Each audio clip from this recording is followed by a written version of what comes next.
जंगल में ठंडी का मौसम चल रहा था। मीनू चिड़िया मजबूत घोंसले बनाकर पक्षियों को बेचती थी और मीनू चिड़िया का कारोबार बहुत अच्छे से चल रहा था। मीनू चिड़िया, तुम बहुत अच्छी हो। तुम्हारे बनाए हुए घर और घोंसले बहुत मजबूत होते हैं और तुम्हारे दाम भी एकदम मुनासिब हैं। हाँ, बुलबुल ठीक कह रही है। मीनू चिड़िया, तुम हम पक्षियों का बहुत ख्याल रखती हो और तुमने कितने सालों से घरों के दाम भी नहीं बढ़ाए। वो इसीलिए पक्षियों, क्योंकि मैं तुम सबको मुश्किल में नहीं डालना चाहती। मेरा घर तुम सब पक्षी आराम से खरीद लेते हो और मुझे मुनाफा भी अच्छा खासा हो जाता है। इसी जंगल में कालू कौवा भी रहता था। कालू कौवा काफी आलसी था और कोई काम काज नहीं करता था। रानी कौवी तो कालू कौवे से बहुत परेशान थी। कालू जी, आपने मुझे बहुत परेशान कर दिया है। मैंने अपने भाई को बुलाया है, अब वही आपको सबक सिखाएंगे। हाँ, बुला लो रानी। मैं तुम्हारे भाई से कोई नहीं डरता। कोई नहीं डरता। बस उसी समय वहाँ पर रानी कौवे का भाई आ जाता है। हाँ भाई, क्या कह रहे हो तू कालू कौवे? तुम किसी से नहीं डरते? अरे कौवे भाई, आप यहाँ अचानक कहाँ से आ गए? मैं तो बस रानी से ऐसे ही कह रहा था, बाकी अलावा किसी से नहीं डरता। बस कालू कौवे, मैंने सब सुन लिया है, परंतु मैं आखिरी बार कहने आया हूँ कि कोई काम धंधा कर लो, वरना मैं रानी कौवी को हमेशा के लिए अपने साथ ले जाऊंगा। हाँ भाई, मैं भी कामचोर कालू जी के साथ बिल्कुल भी नहीं रहना चाहती। ये तुम क्या कह रही हो? भाई, मैंने मीनू चिड़िया का कारोबार देखा है। मीनू चिड़िया पक्षियों को मजबूत घर और घोंसले बना कर देती है। मैं भी यही चाहता हूँ कि मैं भी मीनू चिड़िया की तरह यही कारोबार करूँ। बस आप मुझे लकड़ी दिलवा दें, मैं खूब मेहनत करूँगा और लकड़ियों के पैसे भी मैं आपको लौटा दूंगा। ठीक है कालू कौवे, लेकिन ये तुम्हारा आखिरी मौका है। मैं तुम्हें लकड़ियाँ खरीद कर दे देता हूँ, परंतु अब से तुम बहुत मेहनत करोगे। थोड़ी देर के बाद रानी कौवी का भाई कालू कौवे को काफी सारी लकड़ियाँ दिलवा देता है और अब कालू कौवा लकड़ियों के मजबूत घर बनाना शुरू कर देता है। 2 दिन गुजर जाते हैं। 2 दिन कड़ी मेहनत के बाद कालू कौवे ने अब काफी सारे लकड़ियों के घर बना दिए थे। मैं अपने ये सारे घर बेचूंगा और मीनू चिड़िया की तरह बहुत ज्यादा अमीर हो जाऊंगा और फिर रानी कौवी भी मुझे छोड़कर कभी नहीं जाएगी। अगले दिन कालू कौवा पक्षियों को आवाज लगाकर उनसे कहता है, आ जाओ पक्षियों, नए और मजबूत घर खरीद लो। ले जाओ भाई, ले जाओ, मजबूत घर ले जाओ। कालू कौवा काफी देर बैठा रहता है और पक्षियों को आवाजें लगाता है, परंतु कोई भी पक्षी कालू कौवे के पास नहीं आता। ये क्या, मेरे ये घर तो कोई पक्षी खरीदने नहीं आ रहा। ऐसे कैसे चलेगा? अगर मेरी ये मेहनत भी जाया हो गई तो भाई तो रानी कौवी को अपने साथ ले जाएंगे। दिल तो करता है कि रानी कौवी के भाई को इतना मारूं कि उनका हाल बुरा कर दूं मैं। जब से शादी हुई है मेरी रानी कौवी से, उसके भाई ने मुझे दबा कर रखा हुआ है। वहीं दूसरी तरफ मीनू चिड़िया के पास तो पक्षियों की भीड़ लगी थी। दूसरे जंगलों के पक्षी भी मीनू चिड़िया के पास आ रहे थे। मीनू चिड़िया, पता है कालू कौवे ने भी तुम्हारी जैसी घर बेचने की दुकान खोली है, परंतु हम पक्षी तो सिर्फ तुम्हारे घर ही खरीदेंगे क्योंकि तुम्हारे घर बहुत ज्यादा मजबूत होते हैं। मीनू चिड़िया, बस तुम जल्दी से मेरे पेड़ पर एक लकड़ियों का पक्का घर बना दो ताकि मैं अपने घर में सुकून से रहूं। ठीक है तोते, आज तो मुझे बुलबुल बहन का घर बनाना है, कल मैं पक्का बना दूंगी तुम्हारा घर। कालू कौवा मीनू चिड़िया के चलते धंधे को देखकर काफी ज्यादा जलता है। मीनू चिड़िया ने सारे पक्षियों को अपना बनाया हुआ है, जब भी तो कोई पक्षी मुझसे मेरे घर नहीं खरीद रहा। मुझे किसी भी तरह सब पक्षियों को अपनी तरफ लाना होगा और ये जब भी मुमकिन है जब मीनू चिड़िया अपना कारोबार बंद कर दे। मैं मीनू चिड़िया का ये घर बनाने वाला कारोबार बंद करवा कर ही रहूंगा। बस फिर क्या था, कालू कौवा बुलबुल के घर के पास जाता है। ये बुलबुल का घर मीनू चिड़िया ने आज ही बनाया है, अब आएगा मजा। फिर कालू कौवा बुलबुल के घर में न होने का फायदा उठाकर उस घर पर जोर से उछलता है, जिस कारण वे घर काफी ज्यादा कमजोर हो जाता है। बस अब ये घर बहुत ज्यादा कमजोर हो गया है, कुछ ही देर में ये घर टूट फूट जाएगा। ये कहकर कालू कौवा वहाँ से चला जाता है। कुछ ही देर बाद जब बुलबुल वहाँ पर आती है तो वे देखती है उसका घर तो नीचे गिर के टूट चुका था और उसके अंडे भी उसी घर के अंदर ही दब चुके थे। अरे बाप रे बाप, ये क्या हो गया? मैं तो लूट ही बर्बाद हो गई। मेरे अंडे, ये घर कैसे टूट गया? ये तो मैंने मीनू चिड़िया से बनवाया था ना, मैं छोड़ूंगी नहीं उसे। बुलबुल गुस्से में फौरन मीनू चिड़िया के पास जाती है। मीनू चिड़िया, मेरे पैसे मुझे वापस करो। तुमने मुझे इतना कमजोर घर बना कर दिया कि मेरा घर नीचे गिर के टूट गया और मेरे अंडे भी टूट गए, सिर्फ और सिर्फ तुम्हारी वजह से। क्या बुलबुल बहन, ऐसा कैसे हो सकता है? मैंने तो आपका घर बहुत मजबूत बनाया था। परंतु आप चिंता मत करें, मैं आपका घर दोबारा बना देती हूँ। नहीं मीनू चिड़िया, अब मुझे तुम पर भरोसा नहीं रहा, मैं तुमसे कोई काम नहीं करवाऊंगी, बस तुम मेरे पैसे मुझे वापस करो। फिर मीनू चिड़िया बुलबुल के पैसे उसे वापस कर देती है।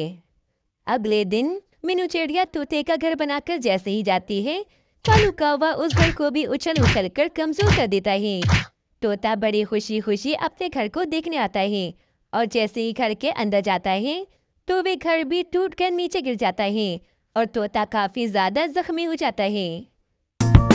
अरे मर गया रे, मेरी तो कमर ही टूट गई। अरे मीनू चिड़िया, मैं तुम्हें छोड़ूंगा नहीं। तुमने मेरा घर कितना कमजोर बनाया था, इतनी जल्दी ही टूट गया मेरा घर। इसी तरह कालू कौवा एक एक करके मीनू चिड़िया के सारे गिरा खत्म कर देता है। आओ आओ पक्षियों, एक बार मुझसे मेरे घर तो खरीद देखो, मेरे घर बहुत मजबूत हैं। सारे पक्षी अब कालू कौवे के पास आते हैं और कालू कौवे के बनाए हुए लकड़ियों के घर खरीदने लगते हैं। मीनू चिड़िया का कारोबार तो अब बिल्कुल ही खत्म हो गया था, जिस कारण मीनू चिड़िया काफी ज्यादा परेशान थी। ये सब कुछ क्या हो गया? न जाने किसकी नजर लग गई मेरे कारोबार पर। पहले तो मेरे घर कितने ज्यादा मजबूत होते थे और न जाने अब मेरे बनाए हुए घर इतनी जल्दी ही टूट जाते हैं। थोड़ी देर के बाद मीनू चिड़िया जंगल के सारे पक्षियों को जमा करती है। अब क्यों बुलाया है तुमने हमें? मीनू चिड़िया, हम तुम्हारे घर बिल्कुल नहीं खरीदना चाहते। हाँ मीनू चिड़िया, जल्दी बताओ क्या बात थी। हमारे पास इतना फालतू समय नहीं कि हम तुम्हारी फालतू बातें सुने। अरे अरे पक्षियों, मेरी बात तो सुनो। मुझे लगता है कि मेरे भी घर कोई जानबूझकर तोड़ रहा है, क्योंकि मेरे साथ ऐसा कभी नहीं हुआ और मुझे तो कालू कौवे पर शक है, क्योंकि जब से कालू कौवे ने अपना घरों का कारोबार शुरू किया है, मेरे घर जल्दी से टूटने लगे हैं। जरूर इन सब के पीछे उस कालू कौवे का ही हाथ है। बस एक बार तुम सब मेरा साथ दो, पहले मुझसे घर न बनवाओ। एक बार तो तुम मुझसे घर बनाने का नाटक करो, मैं छुप कर देखूंगी ये घर कैसे टूटा है आखिर। ठीक है मीनू चिड़िया, अगर तुम कहती हो तो मैं तुम्हारा साथ देने को तैयार हूँ। देखते हैं कि आखिर इसमें गलती किसकी है। बस फिर अगले दिन मीनू चिड़िया कालू कौवे को दिखाने के लिए एक पेड़ पर घर बना रही थी। अरे भाई, ये मीनू चिड़िया किस पक्षी का घर बना रही है? जिसका भी हो, मैं तो आज इस घर को तोड़ दूंगा। शाम होने पर मीनू चिड़िया वे घर बनाकर वहां से चली जाती है और सब पक्षी और मीनू चिड़िया छुपकर उस घर पर नजर रखे हुए थे। बस मीनू चिड़िया के वहां से जाते ही कालू कौवा उस घर के पास आता है और उस घर पर जोर जोर से उछलने लगता है। सारे पक्षी ये देखकर कालू कौवे पर बहुत ज़्यादा गुस्सा होते हैं और सारे पक्षी फौरन से कालू कौवे के पास जाते हैं। बेवकूफ कौवे, तुम्हें क्या लगा कि मैं बेवकूफ हूँ? तुम इस तरह कर करके अपना कारोबार चमका रहे हो, परंतु आज सब पक्षियों ने तुम्हें देख लिया है और आज हम पक्षी तुम्हें छोड़ेंगे नहीं। हाँ हाँ पक्षियों, आज इस कालू कौवे को छोड़ेंगे नहीं, इसे आज बहुत मारेंगे। चलो मारो इसे। बस सारे पक्षी अपना अपना गुस्सा कालू कौवे पर निकालने लगते हैं और इस तरह कालू कौवे को अपनी गलती की सजा मिल जाती है। एक जंगल में तेज बारिशें हो रही होती हैं। उसी समय एक पेड़ से एक चील का अंडा जमीन पर आकर गिर जाता है और वे पानी में बहकर आगे निकल जाता है। अगले दिन बारिशें भी रुक जाती हैं और वे अंडा पानी में बहते बहते एक पेड़ के पास आकर रुक जाता है। वहीं से एक सोनू चिड़िया भी गुजर रही होती है। सोनू चिड़िया की नज़र उसी अंडे पर पड़ती है तो सोनू चिड़िया फौरन उस बड़े से अंडे के पास आती है। अरे ये अंडा किस पक्षी का है? ये अंडा तो काफी ही बड़ा है, शायद ये चील का है, परंतु ये कितना बड़ा है, क्यों ना मैं इसे अपना ही अंडा बना लूं। अगर मैं इस अंडे को यहीं पर छोड़कर चली गई तो कोई दुष्ट उल्लू इस अंडे को तोड़कर पी जाएगा। इससे बेहतर तो इस अंडे को मैं अपने साथ ही ले जाती हूँ। ये कहकर सोनू चिड़िया भी बड़ा सा अंडा अपने पंजों में पकड़कर अपने साथ ले जाती है। सोनू चिड़िया अपने 2 अंडों के साथ चील का बड़ा सा अंडा भी रख देती है। कुछ दिनों के बाद इन तीनों अंडों में से 3 बच्चे निकलते हैं। एक चिड़ा, दूसरी चिड़िया और तीसरा एक चील का बच्चा होता है। सोनू चिड़िया ने चिड़िया का नाम मीनू चिड़िया रखा था और चिड़े का नाम मानो चिड़ा रखा था, और तो और उस चील के बच्चे का नाम बबलू चील रखा था। अरे वाह भाई, मेरे तीनों ही बच्चे कितने ही सुंदर हैं। मेरे प्यारे बच्चों, तुम तीनों को बहुत भूख लग रही होगी। मैं तुम तीनों को अभी भोजन खिलाती हूँ। फिर सोनू चिड़िया भोजन लेने के लिए चली जाती है। अरे भाई सोनू चिड़िया, मैंने सुना है कि तुम एक चील के बच्चे को पाल रही हो। चीलें तो हमारी दुश्मन होती हैं। भला चील के बच्चे को पालकर तुम्हें क्या मिलेगा? वे बबलू चील बहुत मासूम है। मैं अब इसे अकेला नहीं छोड़ सकती हूँ। अब मैंने सोच लिया है कि मैं बबलू चील को पाल पोस कर बड़ा कर लूंगी। कुछ दिनों के बाद अब वे बच्चे थोड़े बड़े हो जाते हैं और अब उन तीनों को उड़ना भी आ जाता है। और अब यहीं सोनू चिड़िया की तबीयत भी काफी ज्यादा खराब रहती थी। एक दिन की बात है। एक दिन सोनू चिड़िया मीनू चिड़िया से कहती है, मेरी बेटी मीनू चिड़िया, मुझे तुम्हें एक बात बतानी है। वो जो तुम्हारा भाई बबलू है, वो मेरा बेटा नहीं बल्कि वे तो एक चील का बेटा है। मम्मा, आप ये क्या कह रही हो?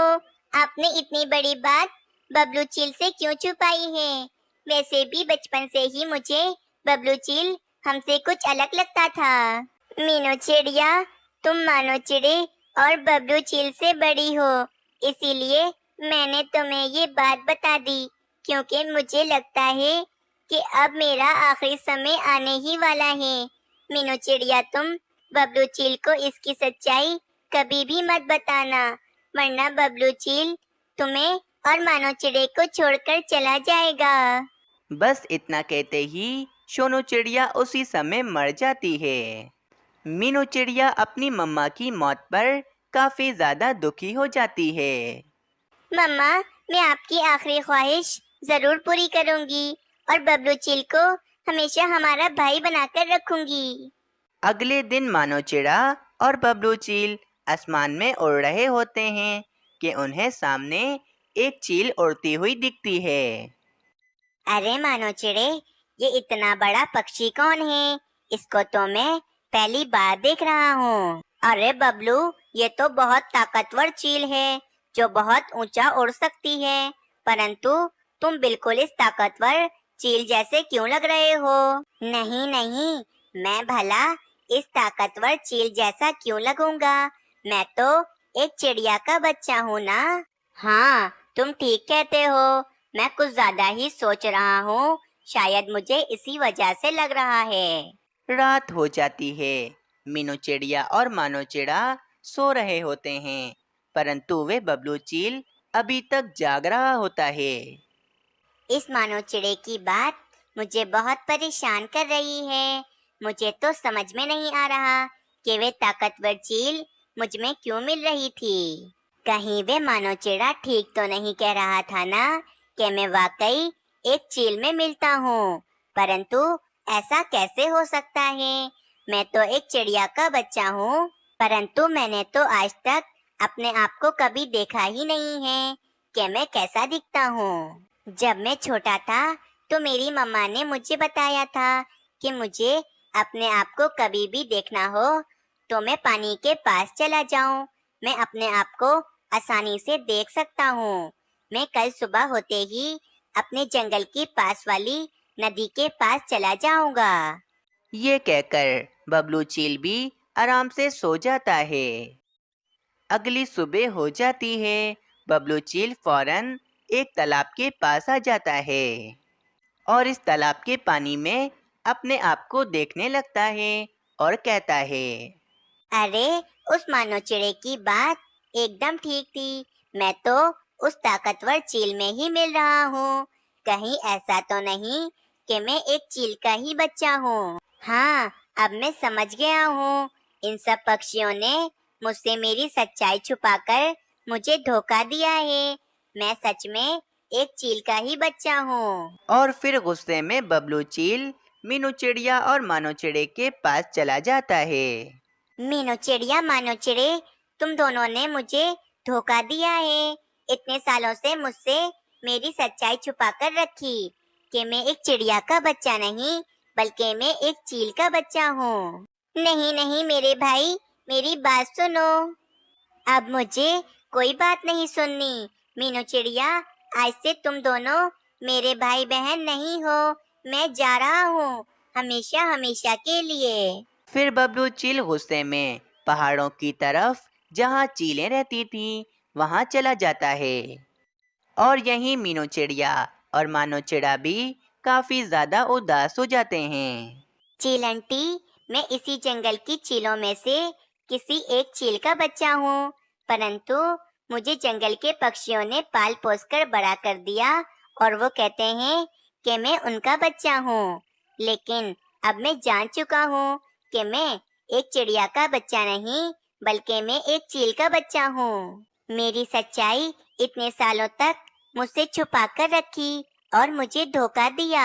अब मैं उन पक्षियों से अपना बदला लेना चाहता हूँ। अरे वाह, इसका मतलब तुम तो जानते होगे कि जंगल के पक्षियों के नन्हे नन्हे बच्चे कहाँ रहते हैं। मैं बस कुछ ही देर के बाद जंगल के पक्षियों पर हमला करने ही वाली हूँ। तुम मेरे साथ ही चलना और मुझे नन्हे नन्हे पक्षियों के घोंसले बता देना। अरे वाह चील आंटी, मैं आपकी जरूर मदद करूँगा, परंतु आप मीनू चिड़िया और मानो चिड़े को भी पकड़ लीजिएगा। मुझे इनसे अपना बदला लेना है। हाँ ठीक है, मैं अभी चलती हूँ, कुछ देर के बाद में आती हूँ। फिर चलते हैं पक्षियों को पकड़ने। ये कहकर वे बाजू चील वहाँ से चली जाती है और यहीं बाजू चील बैठा हुआ होता है कि इसे एक पक्षी की आवाज सुनाई देती है। कोई मुझे बचाओ, कोई मुझे बचाओ, मुझे इस पिंजरे से आजाद करवाओ, कोई तो है, मेरी जान बचाओ। ये आवाज तो यहीं कहीं से आ रही है, चलो मैं देखता हूँ। ये कहकर वे बबलू चील इधर उधर देखने लगता है कि आवाज कहाँ से आ रही थी। बबलू चील इधर उधर ढूंढ ही रहा होता है कि बबलू चील को सामने ही एक कबूतर पिंजरे में कैद दिखता है। बबलू चील फौरन उस कबूतर के पास जाता है। अरे कबूतर अंकल, आपको पिंजरे में किसने कैद किया है? तुम तो बबलू चील हो ना, मैं तुम्हें अच्छी तरह से जानता हूँ। तुम्हारी चील मम्मा मेरी बहुत अच्छी दोस्त थी, परंतु उनकी तेज बारिश में मृत्यु हो गई थी और उनका अंडा पानी में बह गया था और फिर वे अंडा तुम्हारी दूसरी मम्मा सोनू चिड़िया ने उठा लिया था और इसे बिल्कुल अपने अंडों की तरह ही रखा था और फिर उस अंडे में से तुम निकले थे बबलू चील। सोनू चिड़िया ने तुम्हें अपने बच्चों की तरह ही पाला था। लेकिन बबलू चील, तुम यहाँ पर क्या कर रहे हो? तुम्हें तो मानो चिड़े और मीनू चिड़िया के साथ होना चाहिए था ना। फिर बबलू चील कबूतर को सारी बात बताता है कि बबलू चील मीनू चिड़िया और मानो चिड़े से अपना बदला लेना चाहता है। अरे दुष्ट कहीं, आज तुम उसी सोनू चिड़िया के बच्चों की जान लेने के पीछे पड़े हो, जिस सोनू चिड़िया ने तुम्हें पाल पोस कर इतना बड़ा कर दिया है। मैंने तो सोनू चिड़िया से पहले ही कह दिया था कि चीलें हमारी दुश्मन होती हैं।